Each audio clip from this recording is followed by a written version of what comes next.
The wine glass shattered against the hardwood floor, red liquid spreading like blood across the pale oak. But I barely heard the crash over the words drifting from the kitchen. Words that would change everything. My mother's voice, low and conspiratorial. My father's response, cold as winter steel. They were talking about me, about my condo, about how easy it would be to take it all away. That Christmas night, standing in my own living room surrounded by twinkling lights and the scent of pine, I realized I had been living a lie my entire life. My name is F. A. Winthrop, though everyone has always called me Faye. For 32 years, I had played the role assigned to me with near-perfect precision. The dutiful older daughter. The responsible one. The one who asked for nothing and gave everything. While my younger sister Lydia sparkled and demanded and received, I faded into the background. A shadow designed to make her shine brighter. I should have seen it coming. The signs had always been there, written in invisible ink across every milestone of my childhood. When I turned 8, my parents forgot my birthday entirely. They were too busy planning Lydia's 6th birthday party, a princess-themed extravaganza that cost more than our monthly mortgage. I remember sitting alone at the kitchen table with a Domino's pizza I had ordered with my saved allowance, singing happy birthday to myself in a whisper. When my mother finally noticed me there at 9 in the evening, she had the audacity to look annoyed. Not guilty. Not apologetic. Annoyed that I was making her feel bad. The pattern repeated itself with clockwork precision throughout my adolescence. When I graduated high school with honors, summa cum laude and early acceptance to Boston University, my parents were in Cancun with Lydia, celebrating her making the junior varsity cheerleading squad. I walked across that stage alone, clutching my diploma with white-knuckled fingers, searching the audience for faces that were not there. My grandmother came. Bless her soul. She was the only one who ever really saw me. When she passed away 2 years later, she left me a modest inheritance with one instruction written in her shaky handwriting. Use this to build a life they cannot touch. I used that money, combined with scholarships and brutal work hours, to put myself through college and then graduate school. While Lydia coasted through community college on my parents' dime, partying and posting Instagram photos of her allegedly perfect life, I was in the library until 2 in the morning, building my future brick by brick. I graduated with a degree in financial analysis and landed a job at a respected firm in Boston. The pay was good. Very good. For the first time in my life, I had something that was truly mine. That is when I bought the condo. A beautiful 2-bedroom corner unit in the South End. All exposed brick and floor-to-ceiling windows with a view of the city skyline. It cost me every penny of my savings, plus a mortgage that made me nauseous to think about. But it was mine. My name on the deed.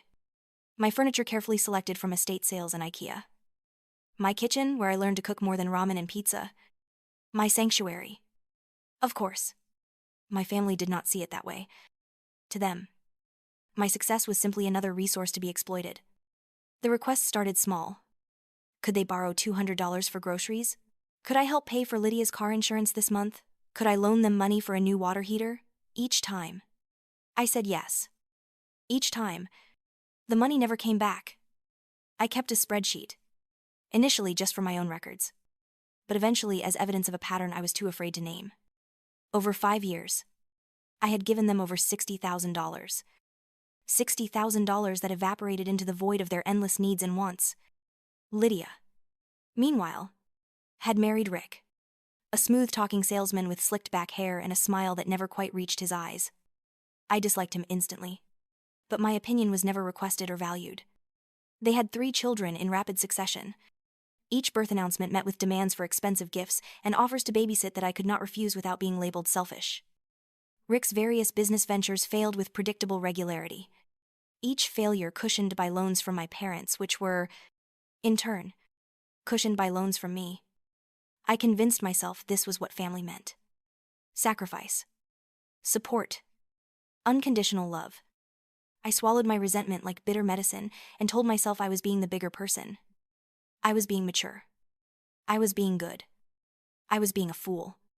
The truth began to crystallize that Christmas. I had invited them all for dinner, a gesture of holiday spirit that I already regretted by the time they arrived, 2 hours late. Lydia swept in wearing a designer coat I knew she could not afford. The children immediately grabbed at the carefully wrapped presents under my tree, and Rick made himself comfortable on my couch with a beer from my fridge, flipping through channels without asking. My parents arrived last, my father's face already flushed with the whiskey he had clearly been drinking. My mother's smile tight and false. Dinner was tense. Lydia complained about everything from the temperature of the prime rib to the brand of wine I had selected. Rick made inappropriate jokes that no one laughed at. The children spilled cranberry sauce on my cream-colored rug. My parents said nothing, did nothing, their favoritism as blatant as ever. When Lydia mentioned, casually, that she and Rick were being evicted from their apartment, I felt the shift in the room like a change in air pressure. That is when my mother suggested it. Why did I not let Lydia and her family stay with me for a while? Just until they got back on their feet. I had so much space. After all, it would be the sisterly thing to do. The family thing to do. I had opened my mouth to refuse. To finally say no. When my father cut in with a voice like steel wrapped in velvet. We would discuss it after dinner, he said. Give Faye time to think about it. After the meal, as I was clearing plates and wrestling with the knot of anxiety in my stomach, I offered to refill drinks. The kitchen was separated from the dining area by a half wall, and I could hear everything. They thought I could not. Or perhaps they no longer cared. My mother's voice, hushed but clear. She will not fight back. She never does. Just move Lydia in. Who told her she could keep it anyway? My father's response was even worse. Its tone, not the words themselves. Cold. Dismissive. The tone of a man discussing the disposal of an inconvenient object. The girl has always been a doormat. This is just making use of her. The wine glass slipped from my hand. The crash should have been deafening, but it seemed to happen in slow motion. In silence. I stood there, frozen, as red wine spread across the floor like an accusation. Like blood from a wound I had not known was fatal. They appeared in the doorway. All of them. Their faces a study in false concern. I waved them away. My voice surprisingly steady. Just clumsy. I said, I will clean it up. You all should go. It is getting late. For once, they did not argue. They left in a flurry of insincere goodbyes and promises to talk soon.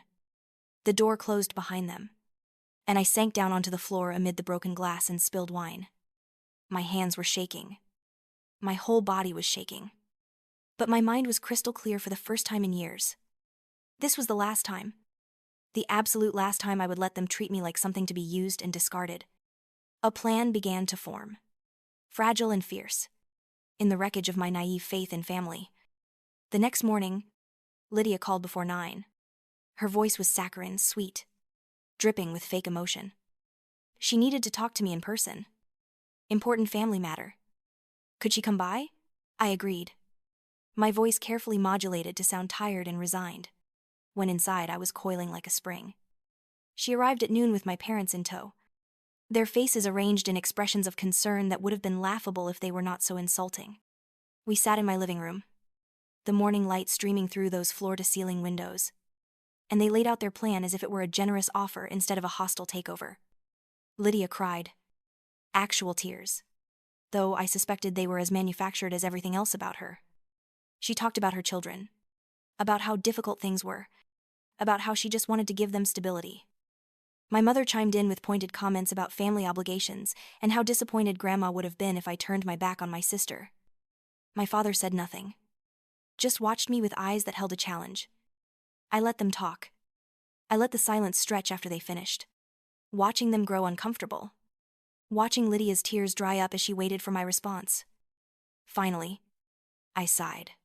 A long, defeated sound that I did not have to fake entirely.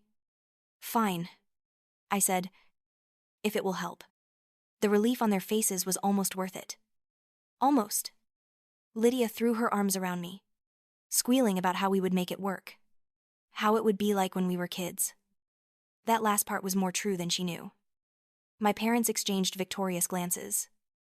They thought they had won. They had no idea the game had just begun. I spent the next week playing the role of compliant older sister with Academy Award-worthy commitment. I helped Lydia choose paint colors for the second bedroom. I measured windows for new curtains. I made lists of household rules and schedules with the kind of detail that made me seem invested rather than calculating. All the while, I was gathering evidence.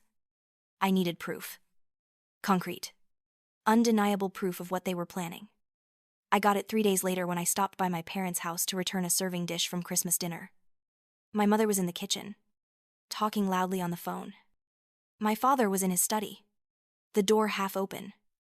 I knocked lightly, stuck my head in.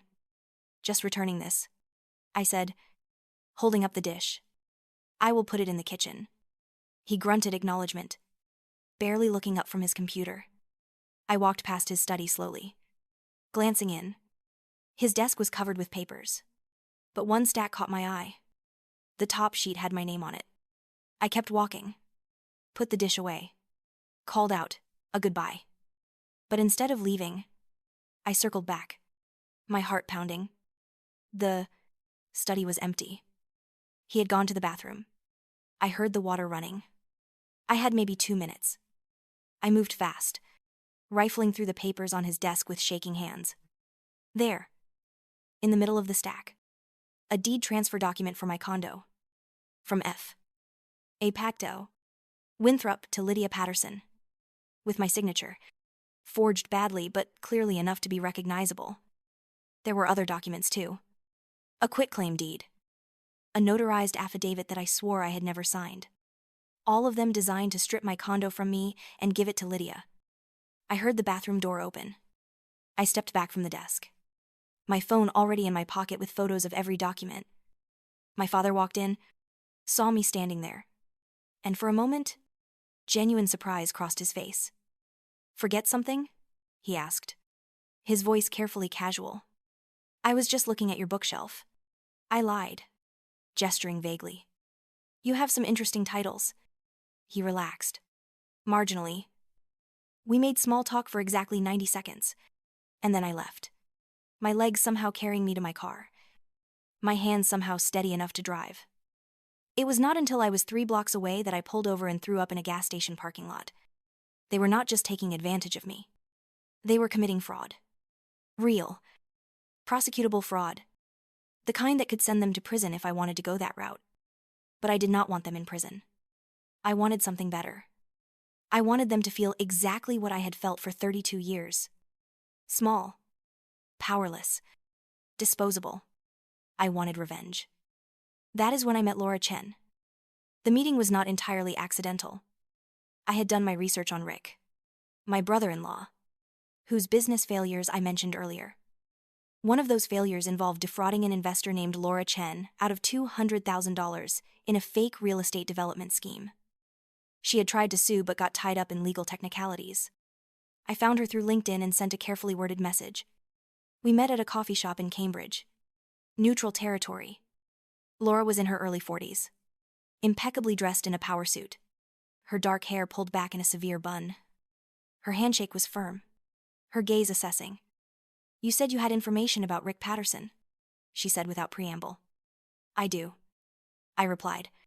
"He is married to my sister, and I think we might be able to help each other." I told her everything. About the planned theft of my condo, about my family's history of using me, about the forged documents. Her expression grew harder with every word. When I finished, she sat back, fingers steepled. "I have been looking for a way to get back at him for 3 years," she said. "You have just handed me something better. Revenge against his entire corrupt family." She made me an offer. She would buy my condo for $200,000 more than market value. Cash deal. Closed in 2 weeks.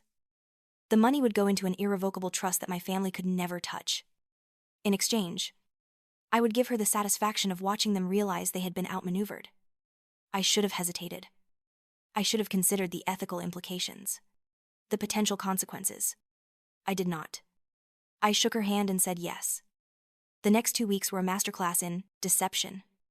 I continued to play the role of dutiful sister, even helping Lydia pack up her apartment. I smiled and nodded as my parents talked about how the condo would be so much better for the children, how Lydia deserved a fresh start. I ignored the way they never once thanked me, never once acknowledged the enormity of what they thought I was giving up. Laura and I worked with a different lawyer, a sharp woman named Patricia Townsend who specialized in asset protection. We created a trust so complex that it would take a forensic accountant weeks to unravel. The sale was structured to protect me from any claims of impropriety. Every I was dotted. Every T crossed. I also happened to run into Jason Wright, my ex-boyfriend from college, at a charity gala I had been invited to through work. Jason was a lawyer now, rising quickly through the ranks at a prestigious firm. We had ended things amicably years ago, and he seemed genuinely happy to see me. Over drinks, I mentioned, casually, that I was dealing with some family financial issues. Nothing serious. But I was worried about protecting my assets. Did he have any advice? Jason, eager to impress or simply falling back on professional instinct, launched into a detailed explanation of trusts, asset protection strategies, and the importance of proper documentation. He talked about irrevocable trusts, about how to legally shield money from creditors or family claims, about the various ways people protected wealth. I listened carefully, taking mental notes, asking just enough questions to seem genuinely curious without revealing my actual intentions. When we parted ways, Jason had no idea he had just armed me with crucial information. I used everything he told me, cross-referenced with Patricia's expertise, to make absolutely sure that the trust we created was bulletproof. The money from the condo sale would be protected in perpetuity, earning interest, eventually funding my retirement or perhaps a donation to a charity that actually helped people who needed it. The closing date was set for January 2nd. New year. New beginning. My family planned to move in on January 1st, spending New Year's Eve in celebration of their acquisition. I let them believe it would happen. New Year's Eve arrived cold and clear. I spent it alone in my condo, drinking champagne and watching the city lights. At midnight, I toasted to myself, to Grandma, who would have been proud, and to the future I was claiming back. The next morning, I woke early, packed the few things I actually cared about into my car, and drove to a hotel. I left the keys on the kitchen counter, along with a note that said simply, "Happy New Year." At 10 in the morning, right on schedule, a large U-Haul truck pulled up in front of my building. I watched from across the street, hidden behind the tinted windows of a rental car. Lydia emerged first, then Rick with the kids, then my parents. They looked triumphant, vindicated, like conquerors claiming spoils of war. Mrs. Henderson, the elderly woman who lived next door, came out to see what the commotion was. She was a sweet lady who had always been kind to me, who had noticed things my own family never did. She watched the proceedings with a confused expression. My father strutted up to the building entrance, keys in hand. The keys I had left. He tried the first one. Nothing. The second. Nothing. The third. The fourth. His face grew redder with each failed attempt. My mother started to look nervous. Lydia was on her phone, probably trying to call me, but I had blocked all their numbers hours ago. That is, when Laura made her entrance. She stepped out of the building's main door, dressed in a stunning designer outfit, a coffee cup in one hand and a folder of legal documents in the other. She looked like she owned the place. Because she did. "I am sorry," she said, her voice carrying clearly in the cold morning air. "I think there has been a mistake. This condo belongs to me." My father sputtered. My mother gasped. Lydia let out a shriek that probably woke half the neighborhood. Rick, always the opportunist, started to bluster about legal action and fraud. Laura remained calm. She produced the deed, the bill of sale, all properly notarized and recorded. She pulled out her own keys and demonstrated that they worked perfectly. She explained, in language clear enough for the growing crowd of onlookers to understand, that she had purchased the property legally and completely. "This is impossible," my father roared. Faye agreed. She gave it to Lydia. Laura smiled, and it was not a kind smile. "Faye sold it to me. She never gave anyone anything. And I would appreciate it if you would remove your truck from the loading zone." Mrs. Henderson, bless her, started to clap. Slowly at first, then with increasing enthusiasm. A few other neighbors joined in. Someone was recording on their phone. The video would be online within the hour. My family stood there, frozen in their humiliation. As the reality of the situation sank in, they had been outmaneuvered, outsmarted, beaten at their own game. But Lydia, true to form, was not done. Within an hour, she was on social media, posting a tearful video about how her cruel, heartless sister had betrayed the family. How she and her innocent children were being thrown out on the street right after Christmas. The video was expertly crafted, full of sob story elements and manipulative language. It started to go viral. I had been waiting for this. I had prepared for this. From my hotel room, I posted my own response. No tears. No hysteria. Just facts. I uploaded the photos of the forged documents. Screenshots of text messages from Lydia demanding money over the years. Emails from my parents discussing how to manipulate me into handing over the condo.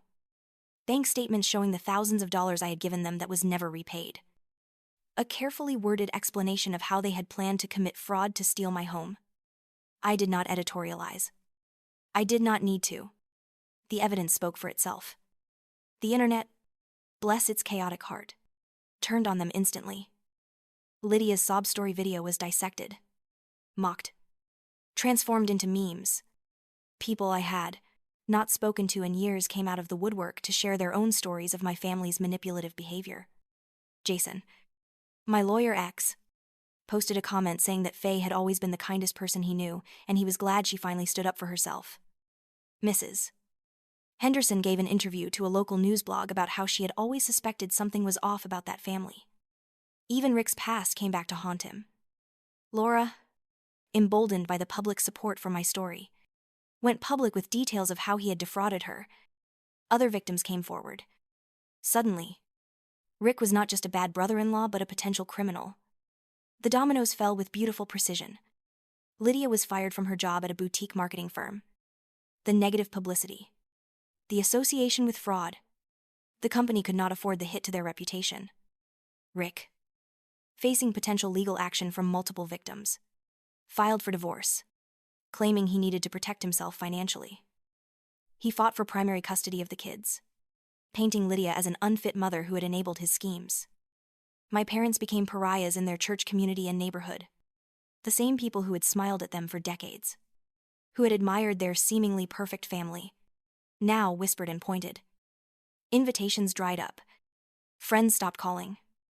My father's business, a small consulting firm that relied heavily on personal relationships, lost clients. Within 6 months, they were forced to sell their house.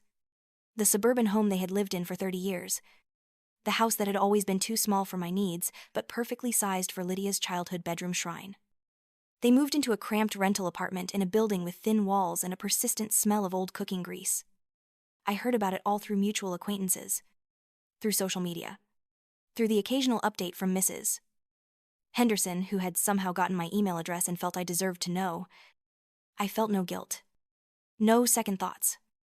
Just a calm, quiet satisfaction.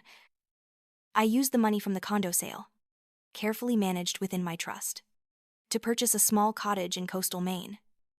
It was nothing like my Boston condo. It was better. Wood floors weathered by salt air. Windows that looked out over the Atlantic. A small garden where I learned to grow tomatoes and herbs. I worked remotely, my job requiring only internet access and occasional trips to the city.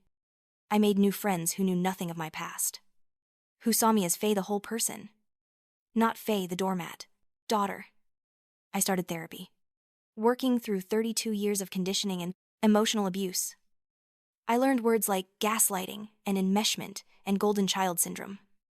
I learned that what I had thought was love was actually a carefully constructed prison. On the 1-year anniversary of that Christmas Eve revelation, I sent one final message to the family. I used their old phone numbers, knowing they had probably been disconnected, but needing to say the words anyway. The message was simple. I did not abandon my family. I walked away from poison disguised as love. I do not regret it. I never will. I never received a response. I did not expect one. These days, I wake up to the sound of waves and seagulls. I drink my coffee on the porch, watching the sunrise paint the ocean in shades of pink and gold. I have friends who value me, a job I am good at, A life I built with my own hands. Sometimes I think about Grandma, about how she told me to build something they could not touch. I did more than that. I burned down what they tried to build on my back and walked away from the ashes. The cottage has a garden now, thriving despite the harsh coastal weather.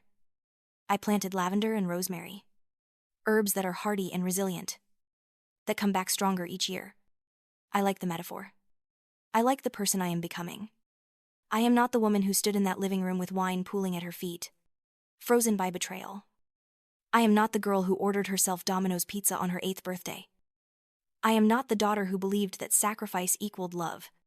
I am a Winthrop, and I am finally completely, joyfully free. The last time I checked Lydia's social media, before I blocked it entirely, she was posting inspirational quotes about forgiveness and family. The comments were sparse, mostly from people who did not know the real story. I thought about commenting, about setting the record straight one more time, but I did not. Some stories do not need an audience. Some victories are private, quiet, savored alone on a porch overlooking the ocean. I finished my coffee, rinsed the cup, and went back inside. I had work to do, a life to live, a future to build.